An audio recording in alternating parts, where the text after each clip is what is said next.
banyak terima kasih karena Bapak Ibu sudah mau menyempatkan diri untuk hadir di tempat ini dan mengikuti kegiatan penerapan budaya positif di sekolah kita tercinta SMP Negeri 3 Poso Pesisir.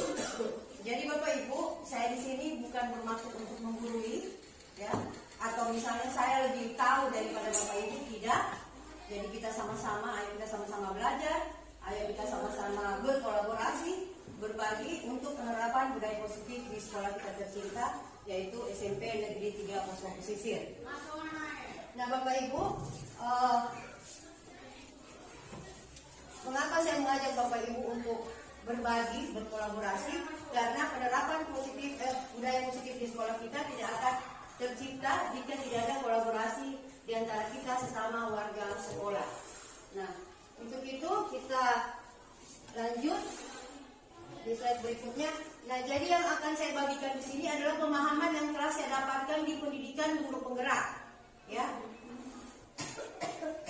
Pemahaman yang akan saya bagikan yang telah saya dapatkan di pendidikan guru penggerak, yaitu mengenai penerapan budaya positif di sekolah, khususnya di sekolah kita SMP Negeri 3 Poso Pesisir. Kenapa Ibu suka tahu? Di slide udah detail dari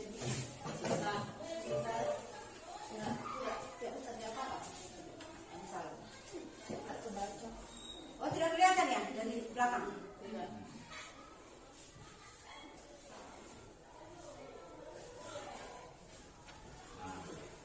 Jadi ini adalah konsep utama yang ada di modul 1.4 budaya positif. Yang pertama itu adalah perubahan paradigma belajar, kemudian disiplin positif, kebutuhan dasar manusia, motivasi perilaku manusia, posisi kontrol restitusi, keyakinan kelas, dan segitiga restitusi. Nanti kita akan ulas satu persatu, kita akan diskusikan satu persatu mengenai konsep-konsep utama yang ada di modul 1.4, yaitu budaya positif.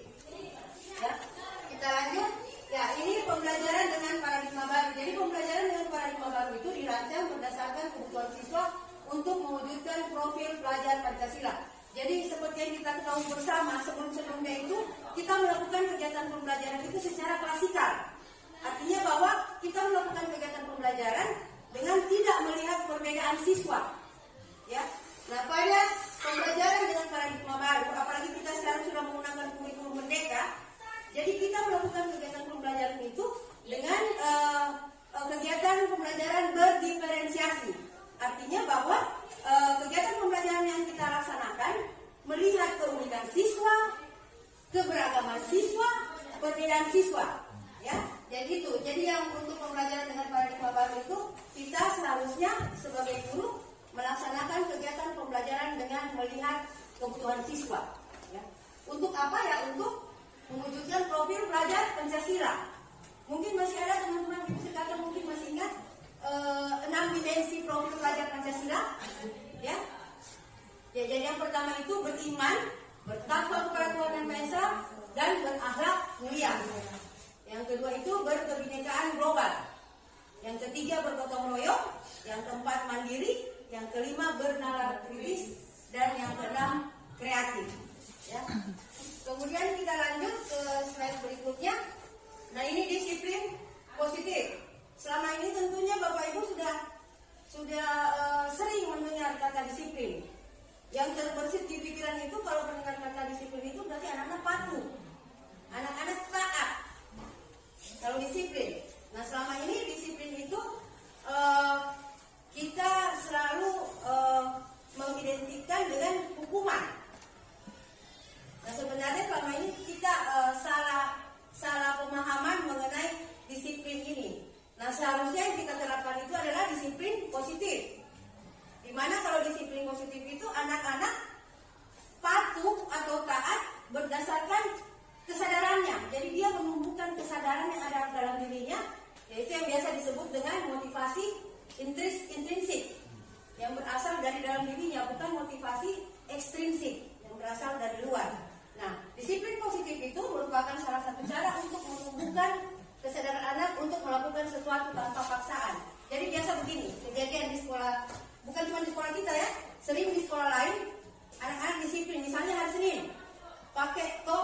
pakai dasi, dia disiplin berarti ya, tapi karena takut dihukum. Seperti kemarin kan masih ada kejadian anak-anak tidak menggunakan topi, tidak menggunakan dasi. Nah, yang lain pastinya mungkin dia menggunakan topi dengan dasi karena takut dihukum. Wah, hari Senin hari jaganya Ibu Sida, saya mau dihukum ini, atau saya mau diberi konsekuensinya ya, membersihkan WC. Atau misalnya anak-anak disiplin karena sogokan, misalnya Ibu Asri, minggu depan pakai pakai dasi dan topi, nanti Ibu berikan nasi kuning. Jadi dia disiplin karena ada sogokan. Atau malah yang lebih parah, ancaman.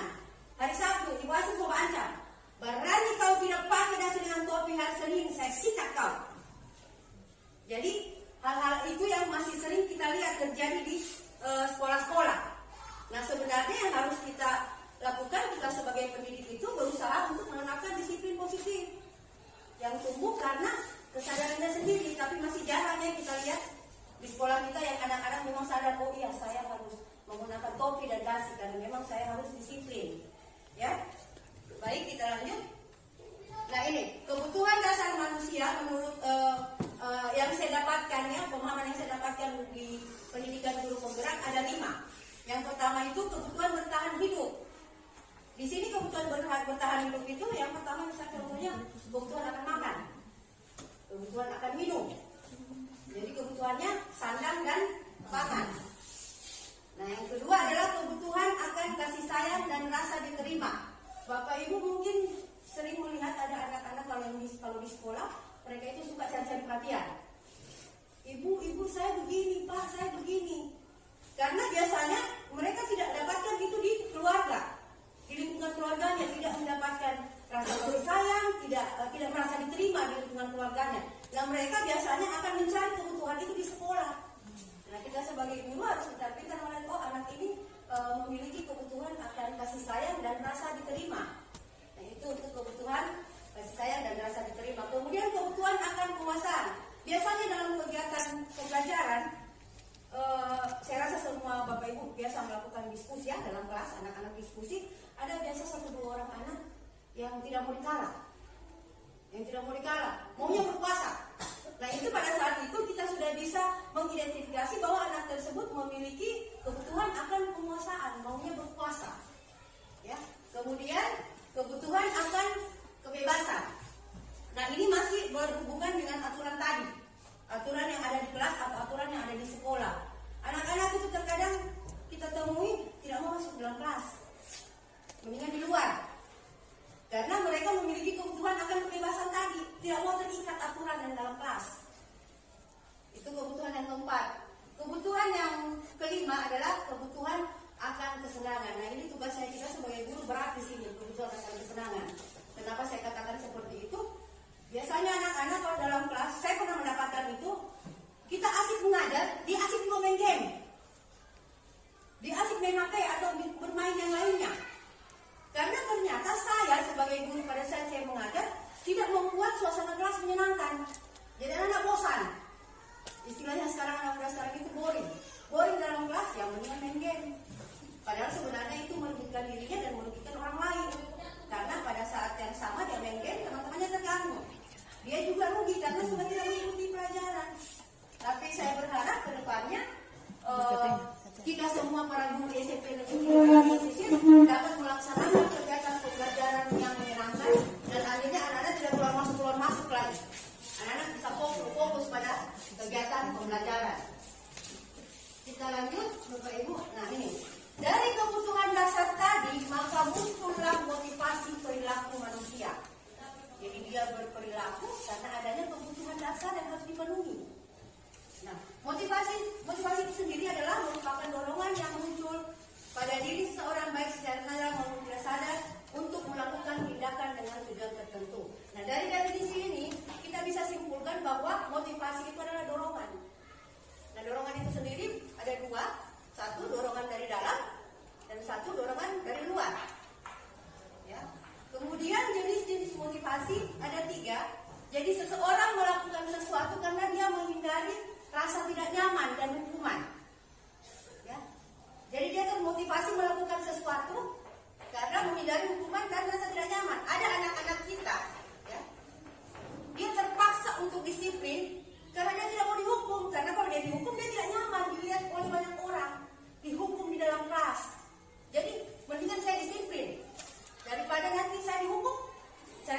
nyaman. Ya, itu yang pertama.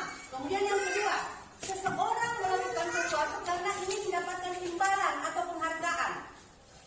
Anak-anak kita disiplin karena dia berharap tadi iming-iming imbalan yang sudah dijanjikan, misalnya Ibu Asri, kalau kamu disiplin, saya kasih kamu jam tangan. Jadi dia termotivasi untuk disiplin, tapi motivasinya karena imbalan tadi.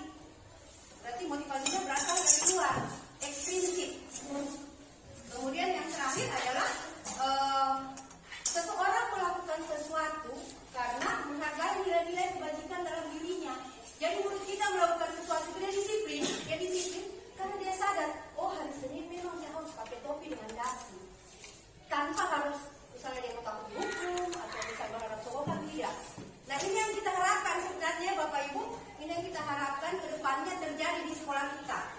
Ya, anak-anak disiplin karena memang ada kesadaran dari dirinya sendiri, tidak merasa terpaksa untuk disiplin.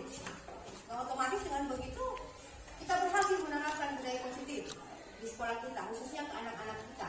Ya. Kita lanjut. Nah, ini sebenarnya masih sering kita dapatkan ya, bukan cuma di sekolah kita, di beberapa sekolah saya melihat, karena kebetulan juga saya kan punya anak sekolah, jadi saya tahu bahwa ini masih sering diterapkan di beberapa sekolah. Hukuman, siapa yang tidak tahu bahwa hukuman itu menyakitkan, baik secara fisik atau psikis? Anak-anak pasti tahu itu, yang sering dihukum. Kita pun yang pernah jadi murid kita tahu hukuman itu sangat menyakitkan. Nah, yang kedua, karena menyakitkan tadi dihukum di depan orang banyak, tidak nyaman. Jadi hukuman itu bagi anak-anak itu membuatnya tidak nyaman berada di lingkungan sekolah. Daripada saya dihukum, mendingan saya bolos, lari pulang. Ya. Kemudian yang ketiga, pada saat kita sebagai guru menghukum anak, otomatis suaranya kita besar. Saya rasa sama semua guru kalau menghukum, apalagi saya biasanya memang suaraku sehari-hari sudah besar, apalagi pada saat saya marah, suara tambah besar, anak-anak menjadi takut. Marah itu pasti besar sekali suaranya, takut saya. Ya.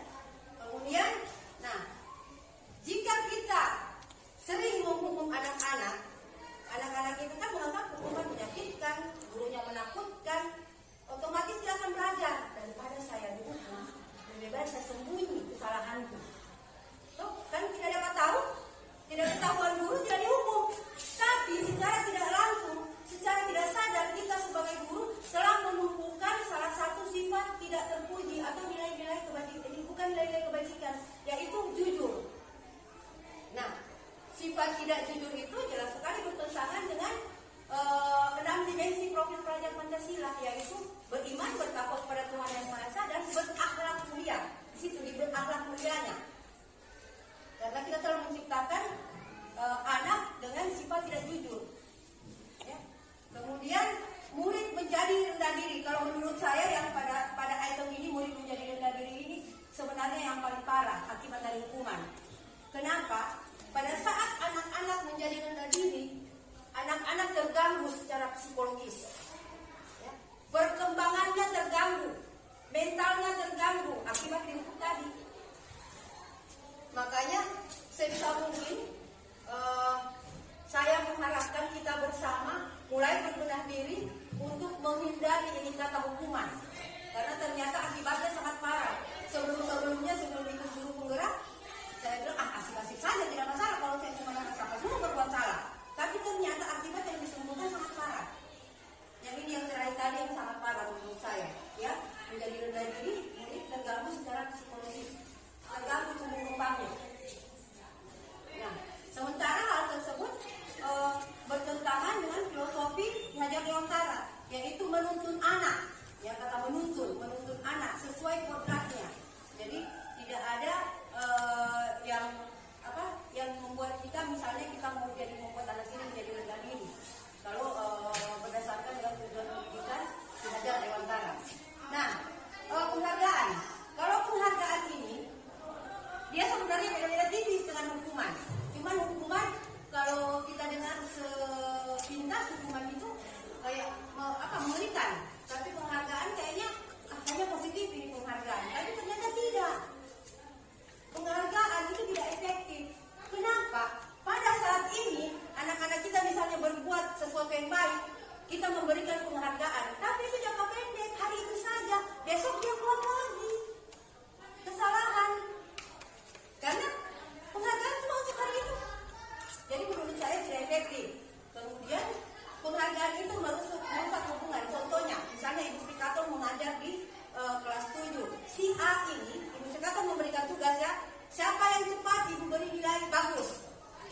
nilai yang lebih dari teman-temannya. Si A, ya si A, karena ingin mendapatkan nilai bagus, dia dengan cepat mengerjakan tugasnya. Begitu juga si B, karena kebetulan si A ini dengan si B ini anak yang cerdas. Tapi yang berbeda adalah waktu pengerjaannya. Berbeda, si A lebih cepat sepersekian detik. Otomatis mendapat penghargaan adalah si A. Nah ini akan menimbulkan kecemburuan bagi si B. Kalau saya juga benar jawabannya, saya juga cepat mengerjakannya, kok si A yang dapat penghargaan? Ini tidak adil. Nah adilnya, tidak mungkin si anak ini akan memusuhi gurunya, dia akan memusuhi temannya, jadi merusak hubungan antar murid. Yang terakhir itu mematikan kreativitas. Masih contoh yang sama tadi, Ibu Sri Karto memberikan tugas si A karena ini si A ini bukan anaknya cerdas, si A karena ingin cepat, ingin mendapat penghargaan dari Ibu Sri Karto. Oh bagus kamu dapat nilai 100. Nah ternyata si A ini mengerjakannya walaupun benar, yang penting asal saja, yang penting benar, kerjakan saja. Tapi ternyata seandainya Ibu Sri Karto tidak memberikan imbalan penghargaan, ya, si anak bisa saja mengerjakan tugasnya dengan menumpahkan atau menggunakan semua kreativitasnya. Jadi pada saat dia mengerjakan dengan cepat itu, jadi dia mematikan kreativitasnya, jadi tumpul kreativitasnya. Ya, ini untuk hukuman dan penghargaan. Jadi saya berharap kalau untuk hukuman pelan-pelan kita berproses untuk menghindari kata hukuman dan juga kata penghargaan di sekolah kita. Ya, kita lanjut. Nah ini konsekuensi dan restitusi. Mungkin sudah sering ya Bapak Ibu dengar ini, apalagi Bapak Ibu kan sering buka HP. Itu apalagi TikTok, ini sering ada yang di TikTok. Ya, konsekuensi dan restitusi. Nah, konsekuensi ini penguatannya jangka pendek. Kenapa seperti itu? Pada saat anak-anak berbuat kesalahan, kita memberikan konsekuensi. Contohnya,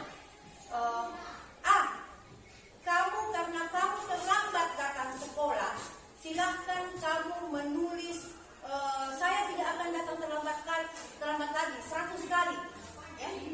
Tapi saat itu saja itu anak itu langsung mengerjakan, oh ya saya tidak akan. Tapi besoknya dia lambat lagi. Jadi cuma jangka pendek, penguatannya jangka pendek. Kita menguatkan anak, kita memberi wejangan anak, tapi akibatnya atau efeknya cuma hari itu saja. Besok diulang lagi. Nah kemudian pada saat anak-anak melakukan kesalahan, kemudian kita memberikan konsekuensi, dia menurut karena dia hanya menaati peraturan, bukan mintanya. Karena dalam proses pemberian konsekuensi itu, kita sebagai guru tidak menuntun anak, langsung memberikan konsekuensi. Silakan kerjakan, silakan bersihkan WC sana. Nah ini yang terakhir, kehilangan waktu untuk merenungi kesalahan. Nah kalau di konsekuensi, kita anak-anak berbuat salah. Oh konsekuensinya ini, ayo bersihkan WC. Anak-anak jadi gitu bersihkan WC. Jadi tidak ada kesempatannya untuk merenungi. Oh saya salahnya di sini. Oh begini dia cara memperbaiki kesalahannya. Jadi tidak ada waktu untuk itu, tidak ada waktu untuk merenungi apa kesalahannya. Ya, kemudian, nah ini sebenarnya yang paling menarik yang kita bahas sebenarnya restitusi. Di awal saya mendapat materi ini, saya orang bilang termasuk orang yang tidak bisa ini dilaksanakan di sekolah. Pesimis. Tapi setelah mempelajari materinya kemudian menerapkan sebanyak 2 kali di sekolah, ternyata bisa. Saya pikir saya tidak bisa. Karena menurut saya di awal ini terlalu muluk melihat kondisi sekolah kita. Ya, jadi restitusi itu, dalam tahapan restitusi ada tahapan di mana kita menuntun anak untuk mempertanggungjawabkan perbuatannya. Dengan cara pertama-tama kita menanyakan, apa alasanmu melakukan ini? Kenapa kamu melakukan ini? Bagaimana cara kamu memperbaiki ini? Ya, jadi anak-anak dibuat bertanggung jawab atas kesalahan yang telah dibuat. Kemudian di dalam restitusi itu kita fokus pada pemecahan masalah. Di tahapan akhir pada restitusi itu kita menuntun anak untuk memecahkan masalahnya, mencari dulu solusi untuk memecahkan masalahnya. Jadi dia tahapan restitusi itu sampai selesai masalah.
silakan menghadap ke belakang.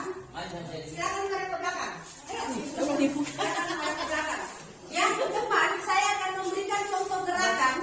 Nanti Ibu Vera pada saat selesai melihat gerakan yang saya berikan, Ibu Vera akan menepuk pundaknya Ibu Musa berbalik ke arah Ibu Vera. Begitu selanjutnya, ya. Ayo, kita mulai. Yang lain tidak boleh mengintip, ya. Ibu Vera melihat ke saya.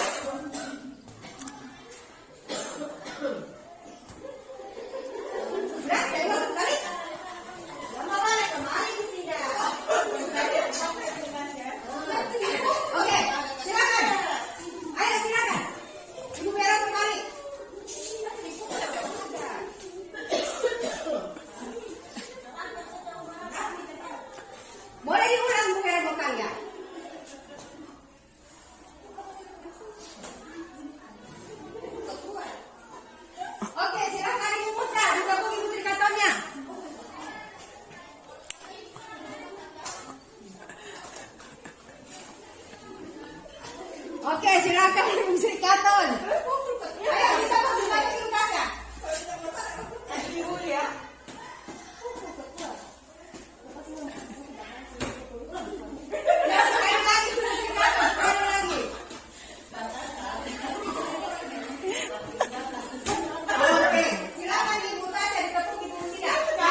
kegiatan seperti ini bergantian ya, kita secara bergantian membuat kegiatan, kemudian secara bergantian teman-teman menjadi pemateri ya, menjadi pemateri dalam satu kegiatan di sekolah kita.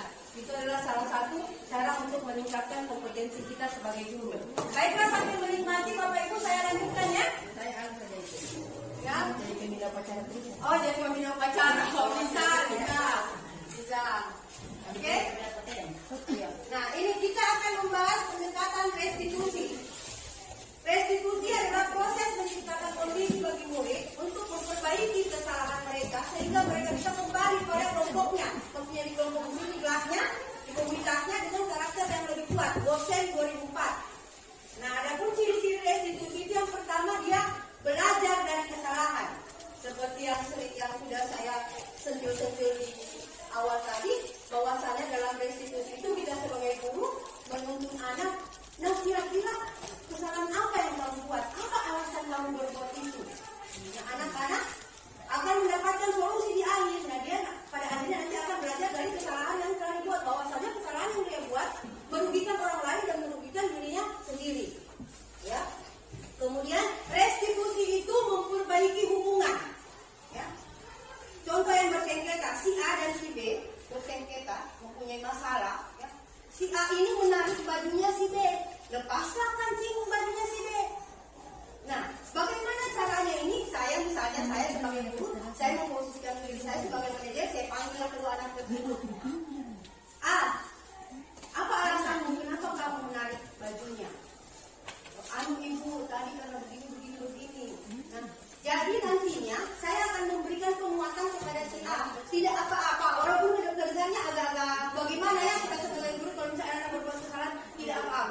kebutuhan kasih sayang dan rasa ingin diterima, karena selama ini ibu kata cuek sama dia.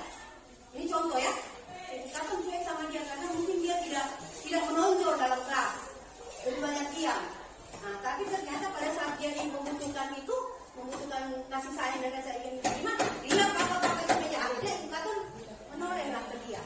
Ya, seperti itu. Jadi kemudian restitusi itu fokus pada karakter murid. Jadi semua tahapan restitusi itu adalah untuk pembentukan karakter murid yang sesuai dengan profil pelajar Pancasila. Yang 6 tadi itu. Kita berharap dengan melakukan segitiga restitusi, ini 6 ini semua tercapai. Ada semua karakternya. Anak-anak orang berkarakter sesuai profil pelajar Pancasila. Ya. Kemudian fokus pada menguatkan dan fokus pada solusi masalah. Nah, itu yang tadi yang saya katakan tadi, ada proses penguatan di situ. Pada saat anak-anak berbuat kesalahan, bukannya kita mau bilang, oh memang kalau saya ada sekolah ini, kalau saya ada sekolah ini, nah seharusnya kita berikan penguatan. Memang sama salah. Contoh ya, kasusnya misalnya ada seorang anak tidak mengerjakan PR, tapi dia mengerjakan PR-nya itu di dalam kelas pada saat pembelajaran UTS. Ya. Jadi pada saat saya bertanya, kenapa kamu melakukan itu? Ibu, saya tadi malam membantu mamaku, jaga adik karena mamaku sakit. Oh, tapi kamu tidak terlambat, kamu tidak kesiangan kan? Tidak, ibu. Nah, misalnya kamu juga hari ini sudah melakukan hal baik. Kamu tidak terlambat ke sekolah, jadi itu proses penguatannya. Walaupun tadi dia sudah berbuat salah. Kemudian fokus pada solusi masalah. Akhir dari semua tahapan restitusi itu adalah solusi pemecahan masalah. Ya, berbeda pada saat kita memberikan hukuman, tidak ada solusinya. Kita memberikan konsekuensi, tidak ada juga solusinya. Anak-anak cuma kerjakan ini saja, bersikap nasihat misalnya. Nah, terkadang kalau hukuman jelas tidak mendidik, itu sudah pasti. Konsekuensi ada yang mendidik, ada yang tidak mendidik. Contoh yang tidak mendidik, suruh bersikap nasihat. Contoh yang mendidik sebenarnya, yang masih ada unsur mendidiknya, silakan kamu cabut rumput supaya bersih halamannya kita. Jadi anak-anak belajar untuk menjaga kebersihan. Masih ada unsur mendidiknya sedikit, ya. Kemudian kita lanjut. Nah, ini perbedaan hukuman, konsekuensi dan restitusi. Ya. Dalam hal ini saya buat kasus. Alhamdulillah kemarin saya sudah buat kasusnya, ini contoh kasusnya, yaitu murid bermain game pada saat kegiatan belajar. Nah, untuk kasus ini, hukuman seorang guru biasa akan memberi hukuman, silakan kamu pusat sekarang di sini 20 kali, atau silakan kamu lari lapangan keliling lapangan 50 kali. Ya, itu adalah hukuman pada yang berhubungan dengan status murid bermain game pada saat kegiatan belajar. Nah, otomatis pada kondisi ini, guru akan bersuara dengan lantang, marah. Tidak mungkin memarah. Kamu lari sana di lapangan 20 kali. Tidak seperti itu. Jadi memberikan hukuman, silakan kamu lari sana 20 kali di lapangan. Ya. Nah, dan otomatis murid pada saat melihat guru seperti itu pasti takut. Itu sudah pasti. Dan mereka akan melakukan itu, melaksanakan yang disuruh, hukuman yang diberikan. Nah, kalau konsekuensi sehubungan dengan kasus ini, ya, guru akan memberikan konsekuensi seperti yang saya katakan tadi. Silakan kamu tulis dalam buku tulismu 100 kali, saya tidak akan bermain game lagi pada saat belajar. Nah, pada kondisi ini, guru ini terlihat, oh saya keras. Anak-anak kalau kesalahan, saya memberikan konsekuensi. Dan anak-anak, ya dia melaksanakan konsekuensi itu karena ya cuma itu tadi, menaati atau menghormati peraturan. Berbeda dengan restitusi. Dalam restitusi, ya, pada saat anak-anak bermain game, guru akan menanyakan dulu, kenapa kamu melakukan itu? Apa alasanmu? Bagaimana cara kamu memperbaiki? Atau misalnya, apakah kamu sudah menghargai dirimu sendiri atau orang lain pada saat kamu bermain game di jam belajar? Ya, teman-teman nanti pada saat proses penerapan ini boleh menggunakan kata-kata lain yang jelas dia sesuai dengan tahapannya. Nanti akan kita bahas segitiga restitusinya ya. Di situ ada tahapan-tahapannya. Nah, kemudian pada restitusi itu guru membantu muridnya. Tidak membiarkannya begitu saja, dia tuntun muridnya sampai kemudian masalahnya selesai. Nah, pada kondisi ini guru terbuka karena dia berdiskusi dengan murid. juga belajar untuk menghargai diri sendiri dan orang lain. Karena sudah menyadari, oh saya salahnya di sini. Oh ternyata saya buat ini merugikan orang lain. Jadi dia lebih menghargai dirinya sendiri dan orang lain. Kita lanjut ke 5 posisi kontrol restitusi dan penerapannya. Saya rasa teman-teman sudah biasa juga lihat Ibu Samsia ya. Ini sering ada di TikTok ini. Ya, 5 posisi kontrol ini ada di TikTok. Jadi contoh kasusnya, murid tidak memakai seragam lengkap pada saat upacara bendera. Ini maksudnya seragam ini tidak pakai dasi dan topi ya, atribut lengkap. Nah, kalau kita memilih posisi sebagai penghukum, karena kemarin kebetulan saya upacara bendera kan masih banyak yang tidak ini, banyak yang dihukum saya tidak pakai topi dan tidak pakai dasi. Kita guru memilih posisi sebagai penghukum, saya akan mengatakan sekarang kamu patuhi aturannya dan berdiri di depan tiang bendera, atau misalnya patuhi aturan kamu hormati matahari sampai terbenam. Tapi tidak mungkin ya, karena orang tua pulang karena kayak mungkin waktu di matahari terbenam. Itu namanya contoh. Kalau kita memilih posisi sebagai penghukum dan naasnya lagi ini masih sering terjadi di sekolah-sekolah ya. Entah itu kadang kita terlalu emosi atau misalnya lupa dengan budaya positif. Kemudian posisi kedua, pembuat rasa bersalah. Oh ya, saya kembali dulu, posisi penghukum itu dia bersuara besar ya. Nah kalau posisi guru sebagai pembuat rasa bersalah, contohnya seperti ini. Ya. Kamu tidak ini lagi, kamu mengecewakan ibu. Kan bisa kamu pakai seragam lengkap. Ya. Kamu sangat mengecewakan ibu hari ini. Jadi suaranya lirih, tapi anak-anak itu akan merasa bersalah. Dulu saya sering seperti itu. Saya menggunakan pendekatan saya dengan siswa untuk membuat siswa merasa bersalah pada saat dia melakukan kesalahan. Nah, ini saya harapkan posisi-posisi yang seharusnya sudah kita tinggalkan, ada 4 posisi, seharusnya nanti sudah kita tinggalkan, kita beralih, kita bergeser posisi. Nah, posisi yang ketiga sebagai teman. Biasanya ini kebablasan, kelewatan batas. Misalnya ada murid yang merasa, Ibu Vera pernah mengatakan, saya suka kamu. Jadi dianggap murid tersebut menganggap bahwa dia adalah temannya Ibu Vera. Nah terkadang ini menyebabkan Ibu Vera tidak nyaman. Karena anak-anak kadang sudah kelewat batas. Hai bro, di luar, hai bro. Ya, ini posisi teman. Kemudian posisi pemantau ini dia akan mengatakan, kamu sudah melanggar. Kamu tahu konsekuensinya, dia hanya akan bertanya seperti itu. Nah ini posisi terakhir yang menarik. Tapi terlihat mudah, tapi ternyata sulit untuk dilaksanakan. Posisi sebagai manajer. Seorang manajer pada saat anak-anak berbuat kesalahan, dia akan bertanya, apakah kamu tahu kesalahanmu? Kemudian dia bertanya, kira-kira apa yang telah kamu langgar? Kira-kira bagaimana kamu memperbaikinya? Kedepannya kamu akan jadi seorang seperti apa? Jangan kira. Ya, jadi ini posisi manajer. Saya harap kedepannya kita semua bisa bergeser posisi dari misalnya yang dulunya posisinya kita sebagai penghukum bergeser menjadi manajer. Dari yang membuat rasa bersalah, teman atau pemantau, semuanya akan bergeser menjadi guru sebagai manajer.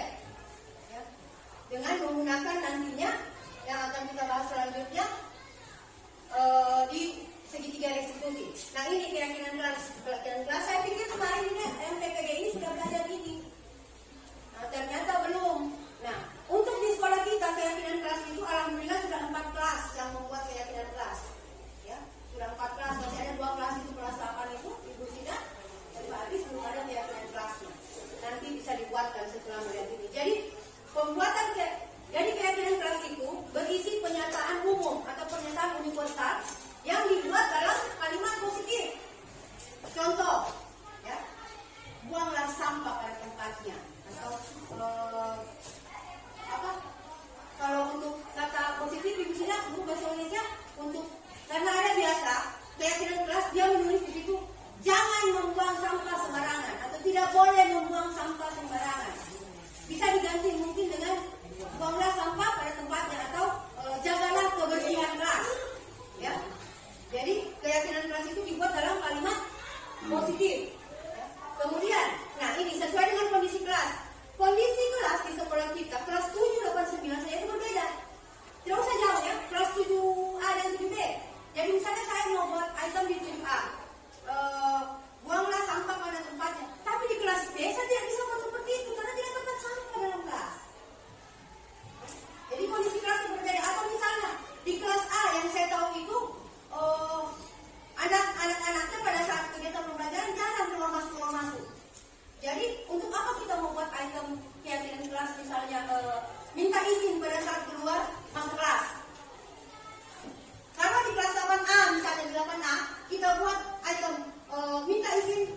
pada saat keluar masuk kelas. Nah, itu tepat. Karena sesuai dengan kondisi keadaan dalam kelas 8A. Jadi pembuatan keyakinan kelas harus sesuai dengan kondisi kelas. Kemudian melibatkan semua warga kelas. Jangan misalnya 8A buat keyakinan kelas, siswanya berjumlah 27, yang hadir pada saat pembuatan keyakinan cuma 10 orang dengan wali kelas. Atau sebaliknya, siswanya hadir 27, tidak ada wali kelasnya. Harus ada semua, karena dia melibatkan semua warga kelas. Kemudian, keyakinan kelas itu dia lebih abstrak daripada peraturan. Maksudnya di sini, keyakinan kelas itu singkat, ringkas, padat, dan jelas. Ya. Nah, kemudian, yang terakhir, bahwa keyakinan kelas itu kalau mau buat, jangan juga terlalu buat 1 sampai 10. Jadi anak-anak kadang, tadi apa yang saya langgar? Dilihat tapi di dinding. Apa yang dilanggar? Jadi kalau bisa itu keyakinan kelas itu dibuat sedikit saja tapi mencakup semuanya. Ya. Supaya anak-anak udah ingat, tidak bolak-balik di dinding, di dinding. Ya. Nah ini mengenai keyakinan kelas. Saya harapkan nanti kelas 8 ya Ibu Sida kalau bisa sudah dibuatkan keyakinan kelas. Kalau mau yang indah-indah pun boleh ya, dibuat indah. Tapi kalau belum ada ininya, bahannya untuk gambar indah, buat dulu yang apa adanya saja. Yang penting keyakinannya dulu dibuat. Oh iya, mungkin anak-anak lupa tempelnya. Nanti akan diberitahu ke anak-anak. Nanti 8B nanti akan diberitahu Pak Adis untuk membuat keyakinan kelas. Kemudian, nah ini yang dari tadi kita singgung-singgung, segitiga restitusi. Nah dalam segitiga restitusi ini ada beberapa tahapan, ada 3 tahapan, ya. Menstabilkan identitas, memvalidasi tindakan yang salah, dan ada menanyakan keyakinan. Nah dalam tahapan menstabilkan identitas, kita sebagai guru yang berposisi sebagai manajer akan mengatakan setiap orang pasti punya setiap orang pasti pernah berbuat salah. Kamu bukan satu-satunya orang yang tidak mengerjakan PR. Kemarin-kemarin banyak teman yang tidak mengerjakan PR, ya. Tapi diakhiri dengan penguatan, ya. Penguatannya tadi yang saya bilang tadi, misalnya dia hari ini tidak buat PR, tapi dia sudah berbuat satu kebaikan, yaitu tidak terlambat masuk sekolah, ya. Itu tahapan menstabilkan identitas. Kemudian tahapan validasi tindakan yang salah. Nah dalam tahapan ini kita sebagai guru yang berposisi sebagai manajer akan menanyakan, kamu tentunya punya alasan kenapa kamu melakukan ini. Kemudian adakah cara yang lebih efektif untuk mendapatkan apa yang kamu butuhkan. Tahapan yang terakhir adalah menanyakan keyakinan. Nah kita akan menanyakan kira-kira dengan melakukan kesalahan ini, keyakinan kelas apa yang kamu melanggar. Karena kan sudah ada keyakinan kelas tadi dibuat, ya. Kita akan tanyakan itu. Kemudian bagaimana cara kamu memperbaiki kesalahanmu? Pak Ibu, sekarang kita akan melihat contoh penerapan segitiga restitusi. Di sini saya membuat 2 kasus. Kasus yang pertama adalah murid bermain game pada saat kegiatan belajar. Kemudian kasus kedua, murid tidak mengerjakan PR bahasa Inggris dan dia mengerjakannya pada saat kegiatan belajar IPS. Itu kasus yang kedua. Kita melihat satu persatu ya. Dari 3 tahapan. Tahapan pertama yaitu menstabilkan identitas. Mari kita lihat bersama. Tadi pada saat kita bangun IPS, dia bermain. Kenapa kita kerjain? Ya Bu, maaf, dari satu saat kita dari IPS, dari sekali perusahaan saling game. Masalah itu apa lagi? Sebenarnya saya tidak mau game, tapi apa? Selama saya karena kuliah tidak masuk kelas 1. Ibu di sini bukan ibu cari siapa yang salah. Ibu ingin kita menyelesaikan masalah ini bersama-sama, mencari solusi terbaik dari sebuah studi. Kamu juga kata ini pasti ada alasannya kan?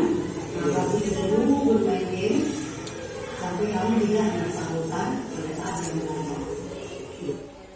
Ini tahapan menstabilkan identitas. Jadi kita sebagai guru, kita bisa memodifikasi kalimat yang akan kita katakan kepada siswa kita pada saat melaksanakan segitiga restitusi.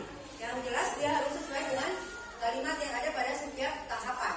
Tapi bisa dimodifikasi dari Bapak Ibu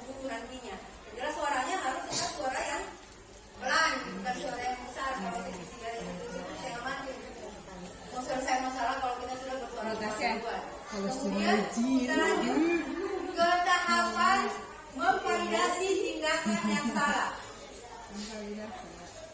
Jadi,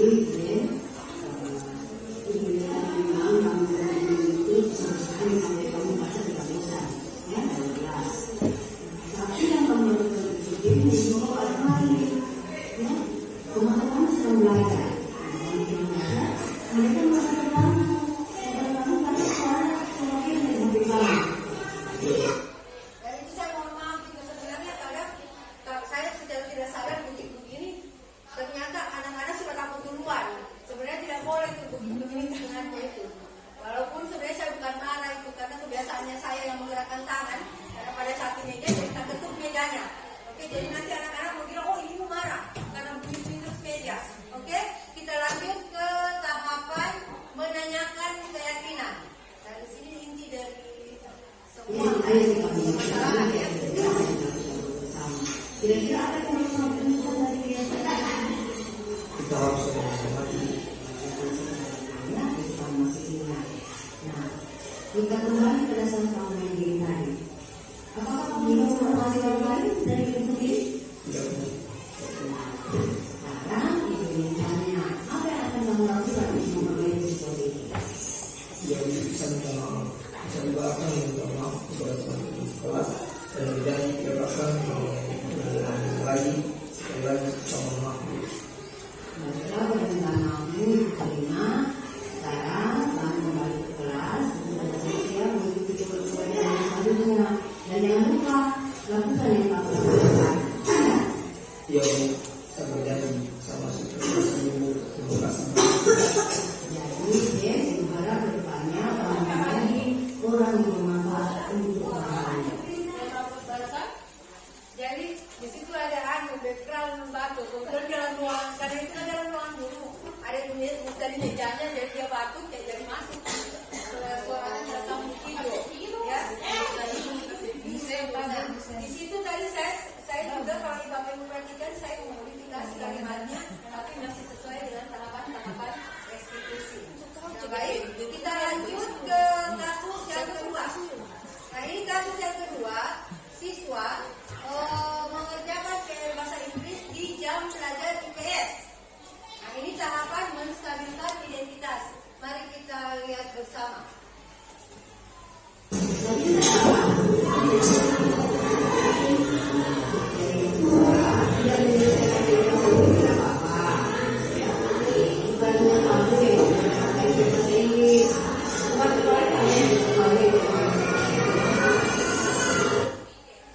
Ini tahapan menstabilkan identitas. Saya mohon maaf karena background suaranya agak ribut karena di dalam kelas ya, jadi bising.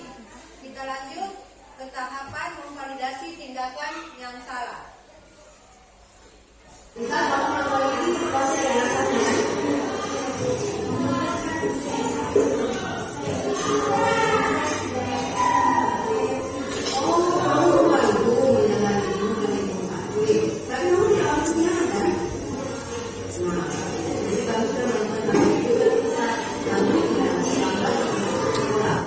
Di video ini saya bersorok-sorok bukan marah ya, karena saya berlomba dengan bisingnya suara dalam kelas, jadi supaya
berproses, bagaimana kita mempunyai tekad yang kuat untuk melakukan segala sesuatu dalam penerapan budaya positif di sekolah kita, yang pastinya nantinya akan bermuara pada pewujudan profil pelajar Pancasila.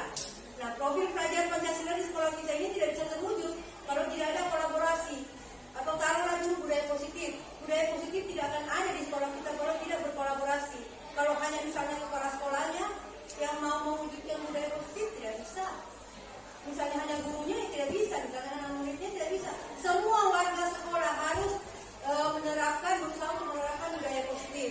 Nah, dimulai dulu dari sekolah, nanti kemudian kita akan menggandeng pihak-pihak terkait dalam penerapan budaya positif di sekolah kita. Karena dalam budaya positif ada nilai-nilai kebajikan yang akan dimiliki oleh anak-anak kita nantinya. Yang tentunya tadi sesuai dengan profil pelajar Pancasila. Saya berharap ke depannya Bapak Ibu sudah mulai menerapkan apa yang kita mulai sama-sama tadi, pelan-pelan tapi pasti, ya, pelan-pelan tapi pasti, pelan-pelan kita berubah ke arah yang lebih baik untuk sekolah kita tercinta SMP Negeri 3 Poso Pesisir. Tidak ada yang tidak bisa kalau kita mau. Itu yang harus Bapak Ibu tanamkan di kepalanya, tidak ada yang tidak bisa kalau kita mau. Misalnya kondisinya kita ini, anak-anak ini begini, nah itulah tantangannya menjadi seorang guru. Ya. Jadi ke depan ini mungkin langkah selanjutnya setelah kegiatan ini saya akan mengajak Bapak Ibu, tapi duduk-duduk santai, tapi divideokan, duduk-duduk santai tidak dalam kondisi seperti ini. Kita duduk santai, kemudian mengeluarkan apa keresahannya kita di sekolah ini. Contoh, ya, contohnya, saya resah karena teman-teman guruku tidak ada yang tahu IT cuma 1-2. Nah, kita buatlah komunitas IT. Nah, komunitas IT tadi itu bertujuan untuk melatih IT-nya si guru. Kita buatlah pelatihan untuk kita di sekolah ini. Jadi nanti tergantung dari keresahan apa yang kita miliki. Nah, itu langkah selanjutnya mungkin nanti akan kita buat bersama. Jadi saya ajak Bapak Ibu, ayo kita berkolaborasi, menerapkan budaya positif, membuat komunitas praktisi di sekolah kita. Untuk apa? Untuk mewujudkan profil pelajar Pancasila. Nah, Bapak Ibu, saya rasa cukup sekian. Hanya ini yang bisa dapat saya sampaikan. Saya berharap ke depannya kita lebih sering-sering berkolaborasi, lebih sering-sering berdiskusi untuk penerapan budaya positif di sekolah kita. Akhir kata, guru bergerak, Indonesia maju. Wassalamualaikum warahmatullahi wabarakatuh dan selamat siang.